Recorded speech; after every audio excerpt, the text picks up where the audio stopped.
بسم اللہ الرحمن الرحیم۔ السلام علیکم۔ فرشتوں کی موت کیسے ہوگی؟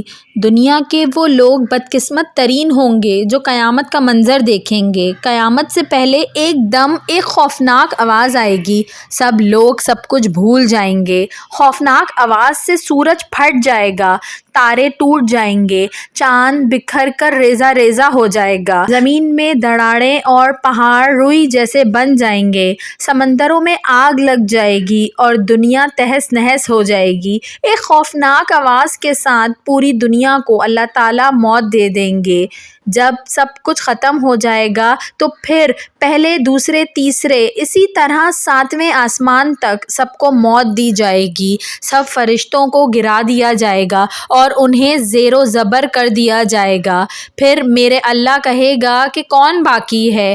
آواز سن کر ملک الموت حضرت عزرائیل علیہ السلام کہیں گے کہ اے اللہ، مجھ سمیت تیرے 4 فرشتے ہیں، یہ جبریل علیہ السلام، میکائیل علیہ السلام، اسرافیل علیہ السلام ہیں۔ اللہ تعالیٰ فرمائیں گے کہ جبریل علیہ السلام اور میکائیل علیہ السلام مر جائیں۔ اس پر اللہ کا عرش کہے گا کہ یا اللہ، جبریل علیہ السلام اور میکائیل علیہ السلام کو تو بچا لے۔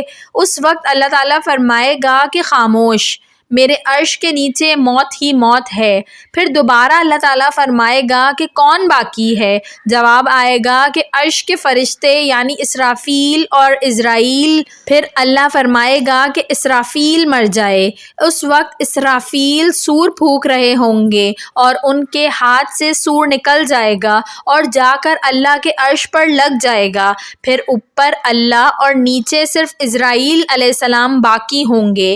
حضرت عزرائیل علیہ السلام کی موت کے خوف سے ٹانگیں کانپنے لگیں گی۔ پھر اللہ پوچھے گا کہ کون باقی ہے؟ تو جواب میں عزرائیل علیہ السلام کہیں گے کہ بس اب تو میں ہی باقی ہوں۔ پھر اللہ تعالیٰ فرمائے گا کہ جا، تو بھی مر جا، تو بھی میری ایک مخلوق ہے۔ پھر اللہ تعالیٰ کہے گا کہ کوئی ہے میرا شریک تو آؤ۔ پھر اللہ تعالیٰ زمین و آسمان کو ایک جھٹکا دے گا اور کہے گا کہ میں بادشاہ ہوں۔ اللہ اکبر، اللہ اکبر۔ ویڈیو پسند آئی ہو تو اس کو ضرور لائک کریے گا، اور ایسی مزید اچھی ویڈیوز دیکھنے کے لیے میرے چینل اردو کہانی گھر کو سبسکرائب کر لیجئے۔ Thanks for watching. اللہ حافظ۔